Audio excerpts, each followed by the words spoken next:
Shannon Watts nasceu em 10 de janeiro de 1984 em Nova Jersey, Estados Unidos.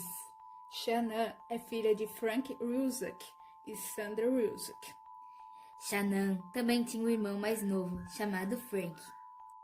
Em uma certa época na vida de Shannon, ela havia passado por uma separação conturbada, mas que a fez sair dele mais determinada do que nunca, fazendo assim com que aos 25 anos, Shannon ter construído sua própria casa sozinha, com muito trabalho duro. Logo depois, Shannon começou a sentir seu cabelo cair e sempre se sentia gripada. E foi assim que ela foi diagnosticada com lúpus, que é uma doença autoimune que não tem cura. Tem no máximo um tratamento. E foi um dos piores momentos da vida dela. E é aí que Chris Watts aparece. Ele tinha amigos em comum no Facebook, e Chris resolveu mandar uma solicitação para Shannon. Ela aceitou, pensando que seria apenas um amigo de Facebook, não dando muita moral para ele. Aí os dois começaram a conversar, e Shannon fazia exatamente de tudo para Chris desistir dela, mas acabou não funcionando muito. E então os dois começaram a namorar. Em 3 de dezembro de 2012, Shannon e Chris se casaram.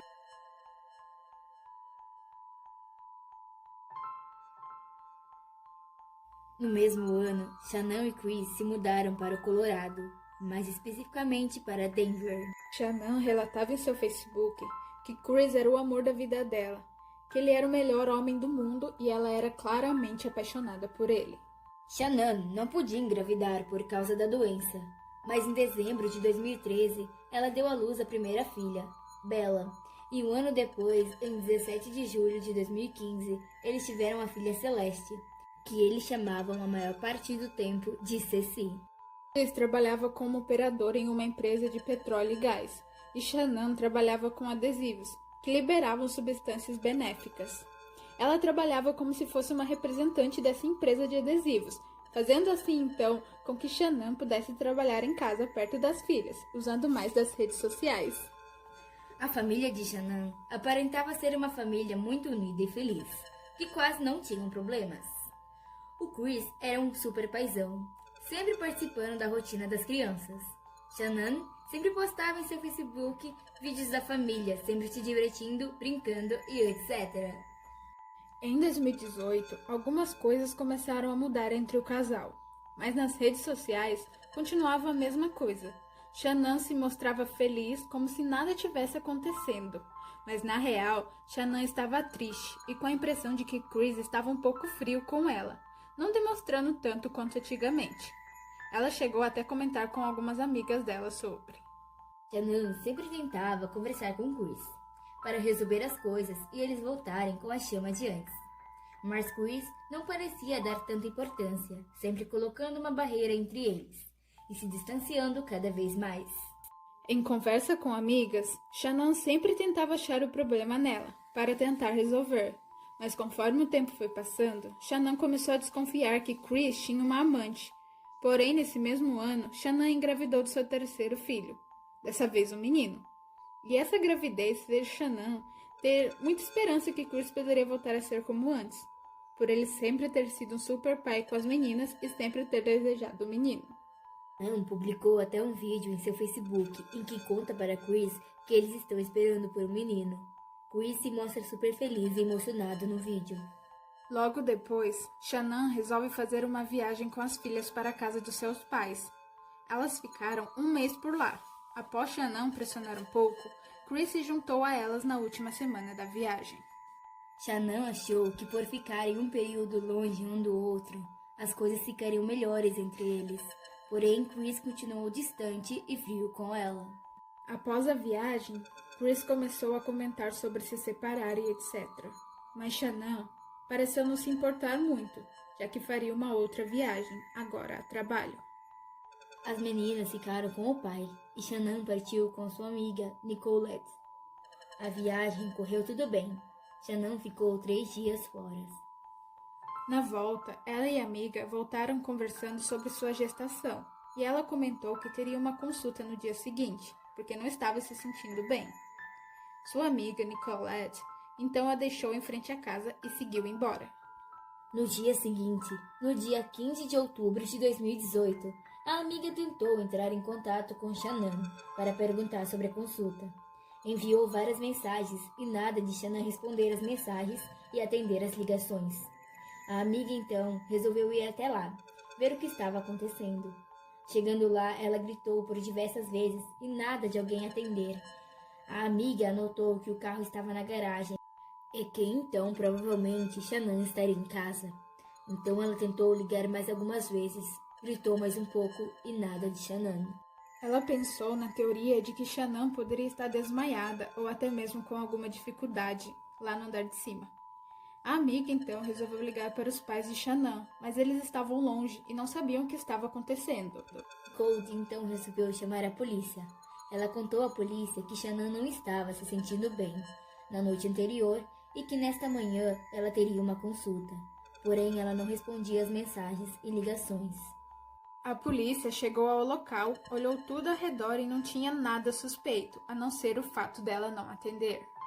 A polícia não podia entrar no local sem uma autorização, o que acabou complicando um pouco.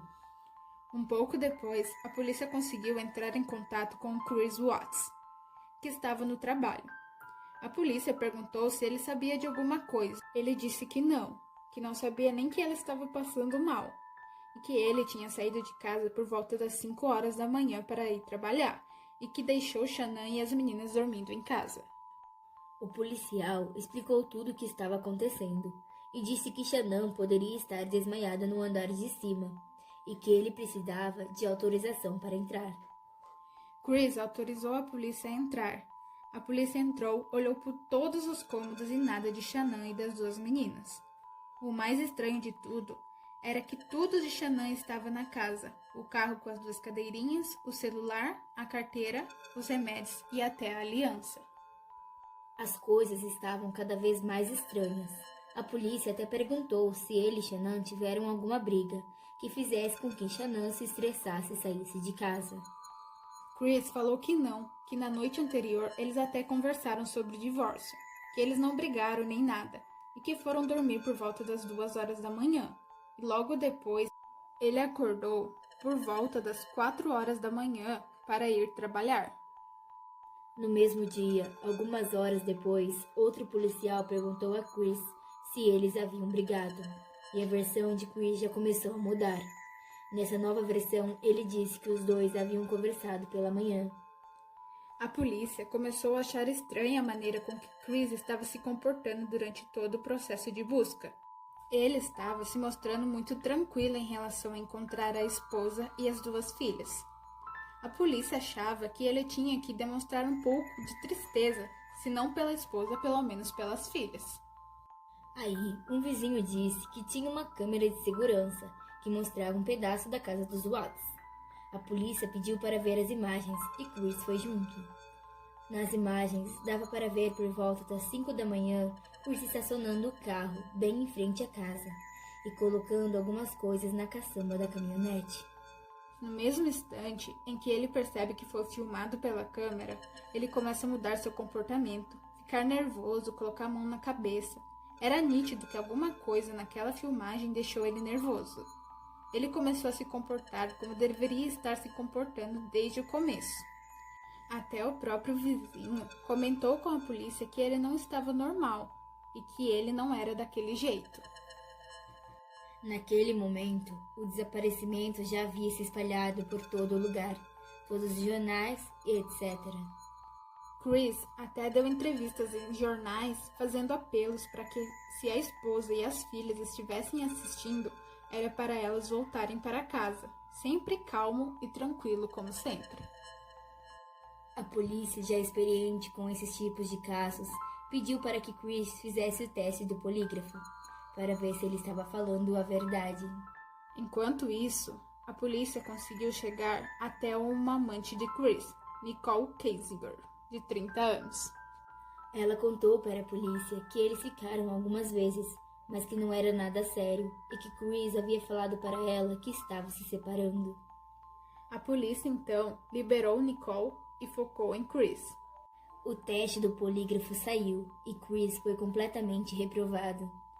O polígrafo indicava que Chris sabia sim o que tinha acontecido com elas e que ele tinha envolvimento em tudo isso.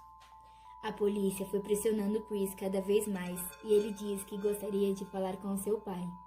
A polícia logo deu um jeito e conseguiu trazer o pai de Chris até a delegacia. Quando o pai de Chris chegou até a sala, Chris disse ao pai que não podia deixar Shannon impune. E aí começou a falar que Shannon não aceitou a separação deles e que ela havia matado as duas filhas sufocadas. E que ele ficou muito revoltado e teria feito a mesma coisa com ela, a matando sufocada em forma de vingar as filhas. Na época, as filhas Bella e Ceci tinham 3 e 4 anos. Não demorou muito para Chris ser desmascarado. Ele levou a polícia até o local em que havia deixado os corpos e em um certo período de tempo, Shannon foi vista como a vilã da história por ter sido capaz de matar as filhas.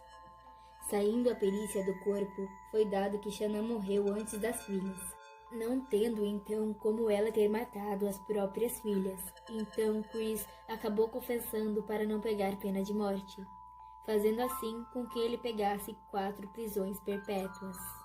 Chris contou com detalhes à polícia de como foi a noite do crime. Abre aspas. Ela chegou em casa às 2 da manhã. Tive a sensação de que ela sabia que eu tinha uma amante. No dia seguinte, quando acordamos pela manhã, eu disse a ela que achava que não dávamos mais certo juntos. Ela disse que sabia que eu tinha outra pessoa. Eu não conseguia admitir, e ela disse que eu nunca mais veria as minhas filhas e me mandou embora. Se eu não tivesse conhecido a Nicole, provavelmente eu não teria achado meu casamento ruim. Eu disse que não a amava mais. Ela me mandou embora e eu a esganei. Nem posso dizer que sentia a necessidade disso. Era como se minha mente já estivesse programada para fazer aquilo. Quando eu acordei, eu sabia que ia acontecer. Não tinha como controlar. Aí a Bella entrou no quarto e Shannon estava de bruços na cama. E Bella perguntou, o que tem a mamãe? Eu coloquei a Shannon enrolada em um lençol e a levei para o andar de baixo e a coloquei na caminhonete.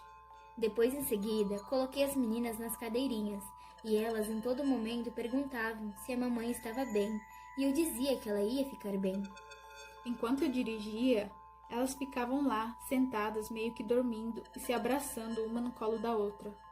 Eu tento me lembrar desse trajeto que levou entre 45 minutos a 1 hora e penso, será que eu poderia ter salvado minhas filhas? Por que eu fiz aquilo? Tudo que eu queria na minha vida era ser pai.